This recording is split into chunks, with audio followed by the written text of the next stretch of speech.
Mario Kart World is once again adding back a ton of retro tracks from the franchise, and over time we've seen the retros transform more and more, as they went from feeling like almost carbon copies in Mario Kart DS to barely recognizing their layouts in Mario Kart 8 Deluxe. But Mario Kart World is transforming them almost entirely into new tracks. So today, we're comparing the retros to their original counterparts and giving our overall thoughts on them. For all the people who have been following the Mario Kart franchise for years, this video is dedicated to you. It's going to be so exciting checking out all the retro tracks today, because they're not your average retro tracks. Look at that. We're gonna rewind a lot in this video. The rail, we got coins on top of the pillars. You go over the arch, you can charge a mini turbo, definitely trick. Player playing currently did not trick. This section here around this corner with like the rocky wrenches, the moles, that's the same. However, it looks like you can actually drive on the rail on the banked corner. This corner was never banked in previous Mario Kart games like Mario Kart DS. That's really interesting. This part, pretty similar. U-turn, and then here there are no crates. We have coins instead of the crates, making it a little bit easier. Honestly, can't complain because it's going to be 24 player. Crates would have been very difficult to avoid with all the back spam as well.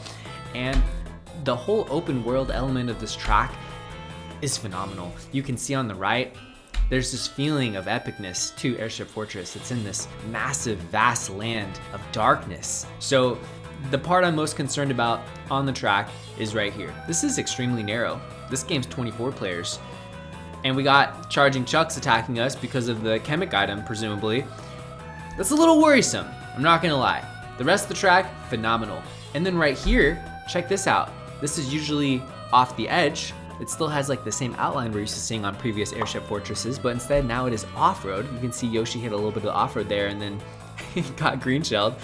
But wow, Airship Fortress is so good. 10 out of 10 for Airship Fortress. I'm beyond excited. We are starting off with the heavy hitters, ladies and gentlemen. This is Dino Jungle. I was screaming for joy seeing this. I literally made this video because of this track. Lots more dinosaurs. We have the classic dinosaur. We have the dinosaur before the one we're used to seeing in Double Dash in Mario Kart 7. Very cool. And then here we don't have the right split path. We usually have like a right path to the bottom. Narrow path, it is gone. However, we can ride on the rails, and I bet you can ride on the neck of the dinosaur there on the left. You look at Baby Rosalina on the left there, that looks like it's primed for some sort of tricking strategy.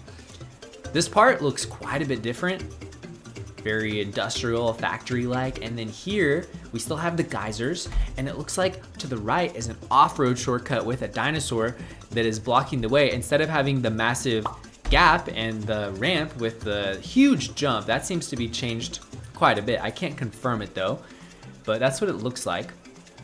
And then here we have a broken bridge you have to trick off of. Very cool. We also have an added boost panel, and then we have another trickable ramp, and then we have the famous shortcut corner from Mario Kart 7. There's no glider or plane being implemented here. My bet is you can use a feather and you can skip over the gap on the left. That's what I'm thinking will happen on this track.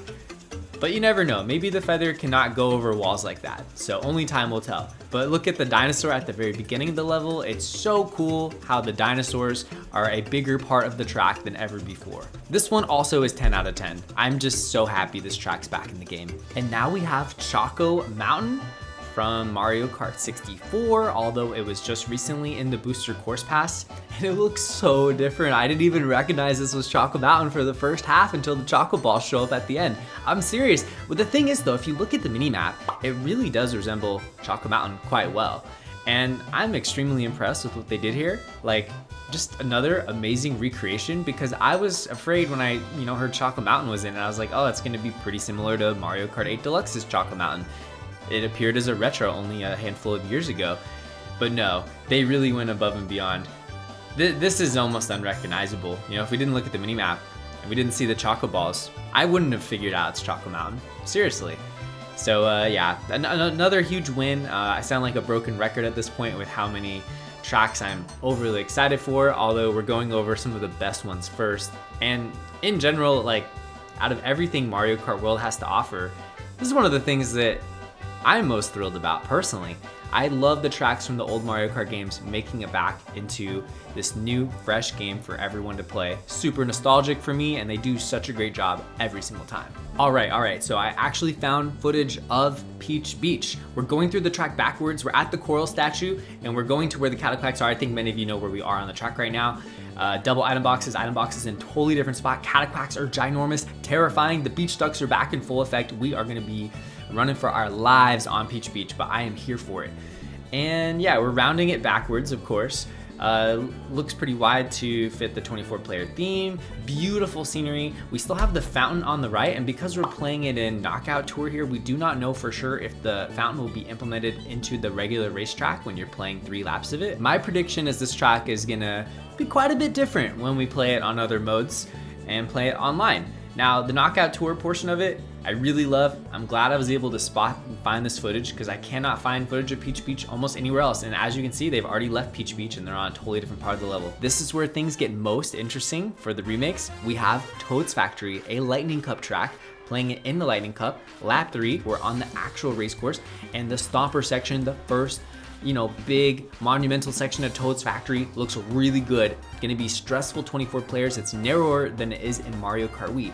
Now we must pause. We are on the conveyor belt section. Instead of having crates, we have coins. This is gonna be so easy. This was a very difficult section in Mario Kart Wii. They also removed Toad from the factory up top. We do not see Toad above King Boo. There's usually a giant Toad there. We don't see it. I like how these are trickable. These platforms were not trickable in Mario Kart Wii. That would have been cool. Really like that change. The void on the right is gone. Usually you can fall off there. That's a big change. And then we have this section up here, this ramp, and it's slowly leveling out, and you can see coins on the end instead of an item box. And then the item boxes are moved a little bit further up and are no longer at the ramp here. Here is where I get a little bit sad. The lake is gone. This would have been a prime opportunity to add the lake, add a railing around the lake, make it so you can trick off this ramp right here, then land on the railing, rail ride around the lake. That would have been a genius idea. Come on, Nintendo, hire me already. This part looks great. The bulldozers and the mud function is pretty normal, but this last ramp is like a Moo Moo Meadows blue ramp in the middle of the level-esque ramp. It's gonna give a very underwhelming trick boost. It's just a tiny ramp. This was a big ramp in Mario Kart Wii. It was low trickable. You can get a ton of air if you miss the low trick. So Toad's Factory looks really beautiful, but not the biggest fan of some of the changes. So 9 out of 10 for Toad's Factory. Next, we are gonna move on to N64 Wario Stadium. We will see the mini-map shift in the middle momentarily once Donkey Kong crosses the line here. And you can see, this is a simpler track. They've cut out quite a bit. It's not very recognizable to me. In fact, it almost feels like a brand new track, if I'm being honest. Like, I see the resemblance to N64 Wario Stadium, especially like the last corner and stuff, but they changed this area so significantly and even like removed part of the track. I get why they did it, but I wish the track kept the same layout like the other retros and maybe just made it 2 laps like Wario Coliseum. Although, Nintendo doesn't really like to make 2-lap tracks anymore unless it was Mario Kart Tour. All right, we got the big ramp here. Peach is going over. Oh, the fire is so epic. I love it. That is awesome. And then more boost panels upon landing. But overall, I would say this retro doesn't do much for me. I think it's one of the tracks, I think it's the only N64 track that never came back as a retro, so it's cool to see it came back, but it's just a track that I feel like has changed a lot, and I would have done it differently personally, but we won't know until we play it. Ladies and gentlemen, let me know what you thought of the retro tracks. Here's Mario Circuit 1, 2, and 3, which I think everyone has seen by now. I'm hoping they do this for the Ghost Valley tracks, the Vanilla Lakes, and imagine if they did this for the Super Nintendo 3 Bowser Castle tracks. That would be so good. So yeah, extremely excited. All the retros look really good. I'd say, 9 out of 10 on Wario Stadium and Toad's Factory. Like, Wario Stadium is significantly better than it was in the N64, and I'm happy to see it finally come back as a retro. But Toad's Factory looks worse than it does in Mario Kart Wii. And, when the Mario Kart 8 Deluxe Booster Course Pass tracks came out, some of them I thought were even better than Mario Kart Wii, like Mushroom Gorge was so good. My favorite one, by far, is Dino Dino Jungle. I felt just like my inner child come out watching that track and how it comes to life with all the dinosaurs. It's just beautiful, and it's back as a retro. The last time we saw it in Mario Kart 7, but it's here to stay in Mario Kart World. Cannot wait to see what else we get in the future, potential DLC tracks and whatnot, but let me know your thoughts. What retro tracks would you like to see, and what retro track do you think is the best so far? All right, thanks for watching. I'm uploading shorts pretty much every day. Check those out and be ready for me to know life Mario Kart World in less than 2 months.